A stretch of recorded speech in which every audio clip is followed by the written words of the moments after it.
제가 정말로 변호사 합의를 불법으로 봐서 저를 구속하세요.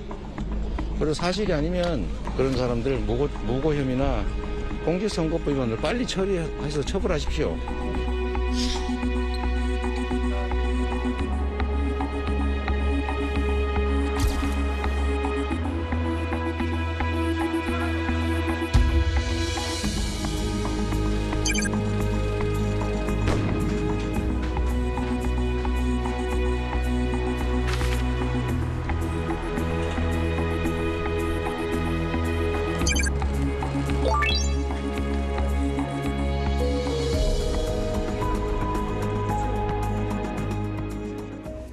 예, 이재명 후보 변호사비 대납 의혹을 처음으로 폭로한 제보자가 숨진 채 발견됐다는 소식. 경찰이 어떻게 이모 씨가 숨진 채 발견됐는지, 그리고 현재 이 죽음의 원인을 밝히기 위한 경찰의 조사는 어떻게 진행되고 있는지, 이모 씨는 어떠한 인물인지 여러분께 자세히 전해드리겠습니다. 김성훈 변호사 나오셨습니다. 어서 오십시오. 안녕하세요. 일단 경찰이 유족의 신고를 받고 숨진 채 발견된 곳을 가서 확인을 한 거죠? 네, 그렇습니다. 일단은 3일 정도 이제 연락이 닿지 않는다라는 이야기가 있었고요. 행방불명이 된 것이 아닌가, 실종 신고가 있었는지 여부는 확인해 봐야겠지만은 일단 그런 내용이 보도가 되었고, 두 번째로 이제 장기 투숙하던 모텔에서 이제 결국 가족들의 부탁으로 확인을 해본 결과 이제 사망한 채 발견이 된 그런 상황입니다. 예. 이모 씨는 어떤 사람인가요? 이게 변호사와 이름이 똑같아서 어떤 기사는 막 변호사로 나오기도 하는데 변호사는 아니라면서요? 네, 일단 변호사는 아닌 예. 것으로 보이고요. 지금 이 내용과 관련된 의혹을 제보한 사람으로 일단은 나와 있고, 구체적으로 어떤 이력들과 경력들이 있는지에 대해서는 보도된 내용들마다 조금씩 다른 부분이 있습니다. 예. 하지만 핵심적인 부분들은 일단은 이 과정에서 이모 변호사가 당시에 이제 이재명 대통령 후보를 이제 변호했던 과거의 공직선거법 위반 사건 관련해서 변호했던 변호사가 그 관련된 변호사비로 현금 3억 원과 주식 20억 원어치, 주식으로 전환할 수 있는 권리 20억 원어치를 받았다라는 내용을 들었다. 그리고 그런 내용이 녹취록이 있다라고 하는 이유로 이제 소위 깨시민당이라고 하죠. 깨시민당의 대표한테 이거를 제보한 인물로 이제 추정되는 그런 사람이고요. 이분이 이제 구체적으로 어떤 일들을 했고 하는지는 나와 있지는 않고 어떤 시민단체 대표였다라는 정도만 이제 내용이 나와 있는 이런 상황입니다. 예. 이모 씨가 아까 얘기한 것처럼 변호사비 대납이라고 하는 게 그러니까 현금으로 수임료를 현금 지급하고 동시에 주식으로 어느 중견기업이 그렇죠? 네, 중견기업이 S사라고 주식을 하죠. 줬다. 예. 그러니까 이 주장이 사실인지 아닌지는 결국 검찰이 확인을 해줘야 하는데 그렇습니다. 검찰은 또 이모 씨가 세상을 떠났으니까 이걸 또 밝히기도 어려워진 상황이 된 것 아닌가 이런 생각이 좀 드네요. 네, 그렇습니다. 근데 이제 어차피 이거는 그 진술과 그 녹취록과 또 실제로 객관적인 사유 두 가지를 대입해가지고 볼 수밖에 없는 내용이고요. 일단은 이 내용과 관련돼서 현재 이제 고발이 연속으로 이루어진 상황입니다. 두 개의 고발이 있는데요. 하나는 변호사비와 관련돼 가지고 총 변호사 수임료가 이제 한 2억 5천만 원 정도에 불과하다. 모든 변호사를 합쳐가지고 하는 이재명 후보 측의 발언에 대해 가지고 허위사실 공표다, 공직선거법상 허위사실 공표라는 이유로 야당에서 고발한 건이 있고요. 이 부분을 부인하는 건에 대해서 또 고발이 된 부분이 있습니다.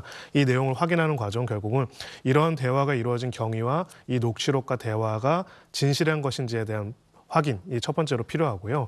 두 번째로는 그 객관적인 정황, 녹취록만 있다고 할지라도 실제로 현금 3억 원이나 전환사채라든지 주식과 관련된 권리 20억 원이 건네간 부분이 있는지에 대한 확인을 별도의 물적 증거를 통해서 확인할 필요가 있습니다.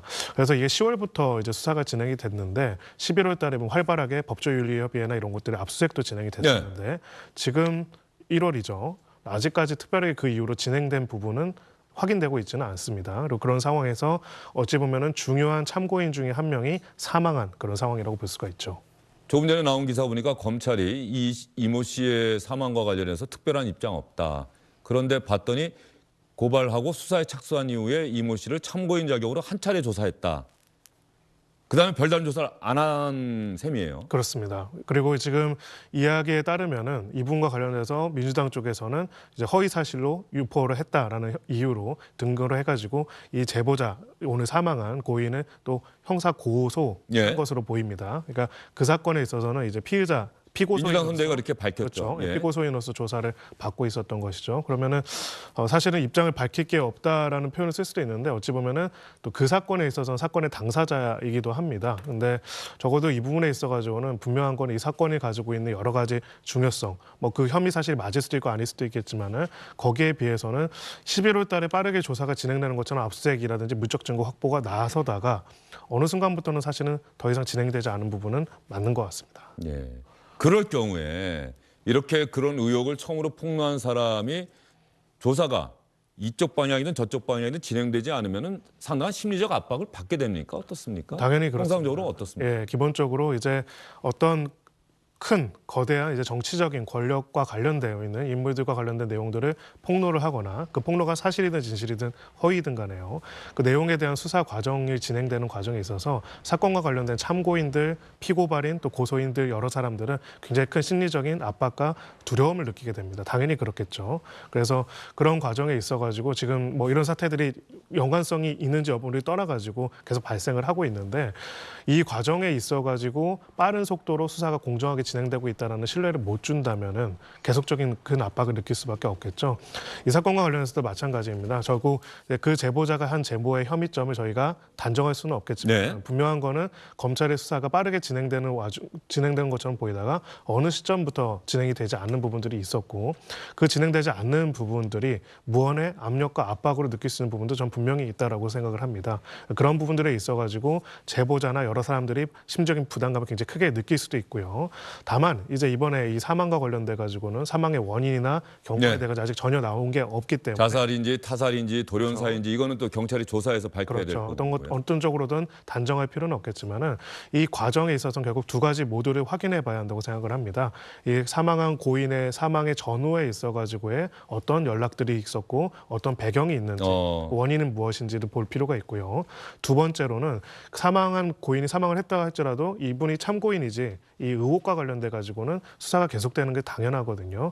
만약에 수사가 계속됐을 때 정말 이제 민주당 쪽에서 주장하는 것처럼 허위 사실이면 허위라면 허위인 것도 확인을 해가지고 결론을 내리는 게 필요하고요. 만약에 의혹이 있는 부분들이 있고 추가적인 수사가 필요하다면 그 부분에 대해서도 확인을 해서 밝힐 필요가 있습니다.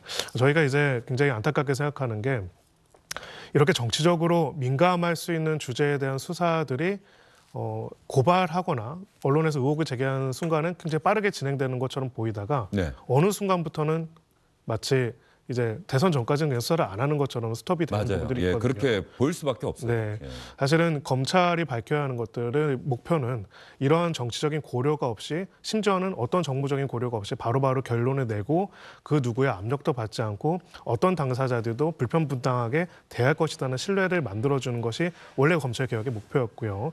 또 그것이 모든 여기에 연관되어 있는 당사자들한테 진정한 의미에서 가장 좋은 결과라고 할 수가 있는 것입니다.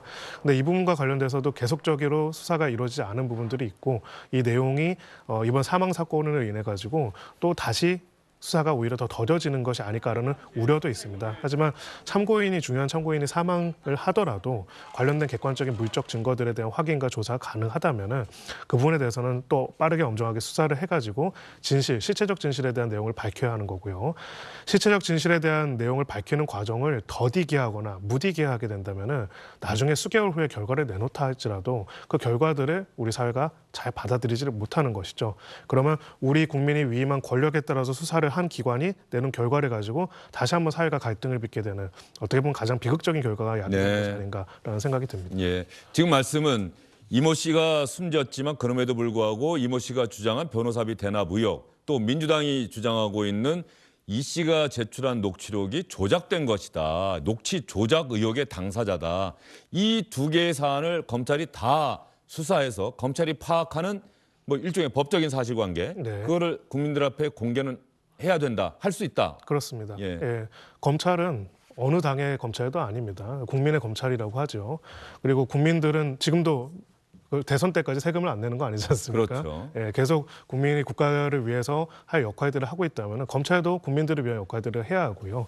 이 부분과 있어가지고 이제 특히나 이 대납 의혹과 관련돼 가지고는 녹취록 여부도 조작 여부도 중요하지만은 관련하여서 20억이라는 이제 금액이 왜 나왔고 또 관련돼서 해당되는 기업의 뭐 전환사채 발행과 전환사채 인수 과정이라든지 이런 부분에 대한 의혹이나 내용들도 나온 것들이 과거에도 많이 있었고 또 사회이사 선임에 관한 데도 이야기가 있었다면은 이것을 의혹, 공방, 무방하다, 아무런 정치 공방에 불과하다, 혹은 이것은 엄청난 의혹이 있다라는 이야기로 정치적으로 소모할 것이 아니라 소모하는 와중에도 검찰은 검찰의 일을 따박따박 해 나감으로써 자신이 진정한 이제 국민들이 어떤 당에도 속하지 않은 검찰로서 역할을 했다는 걸 보여줘야 하는데 어찌 보면 제일 안 좋은 거는 이 상황에서 정치적 상황을 고려해가지고 수사를 안 하고 미룬다는 거는 이 사건과 관련되어 있는 중요한 참고인들, 당사자들한테는 무언의 엄청난 위협이 되는 겁니다.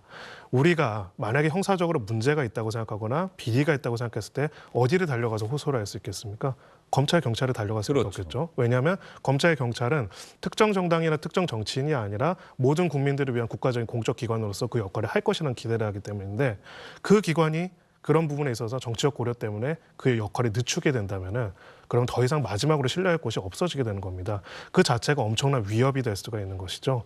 그런 부분에 있어가지고 다시 한번 안타깝지만은 그리고 진실에 대해서는 저희가 함부로 단정해서는 안 되겠지만은 이 부분과 관련돼서는 검찰이 관련된 의혹들과 문제들을 정말 정무적인 고려를 하지 않고 차라리 저는 정치인들의 이름이 그냥 다 임명 처리가 됐으면 좋겠습니다. 그렇게라도 빠르게 수사가 진행될 것이 꼭 필요하지 않나 이렇게 생각합니다. 김성훈 변호사님 말씀 들으면서 많은 분들이 고개를 끄덕이시고 검찰을 향해서 도대체 검찰 어쩌려고 이러는가 이런 문제의식을 가지시지 않을까 이런 생각이 드네요. 오늘 말씀 잘 들었습니다. 감사합니다. 주영진의 뉴스 브리핑 잠시 후에 다시 돌아오겠습니다.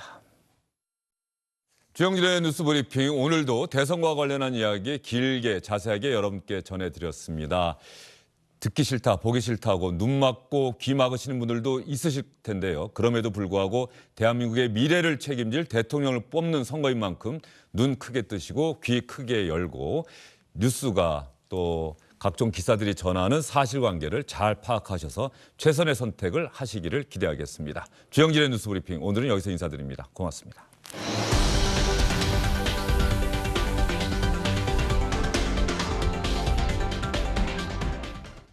안녕하십니까, 주영진입니다. 더 많은 뉴스와 라이브 이벤트를 보고 싶으시다면 화면 오른쪽을 눌러서 구독해 주시기 바랍니다. 저희 SBS 앱을 다운로드 받으시면 뉴스 속보 알림도 받아보실 수 있습니다. 텔레비전으로도 SBS 뉴스, 유튜브로도 SBS 뉴스 잊지 마시기 바랍니다.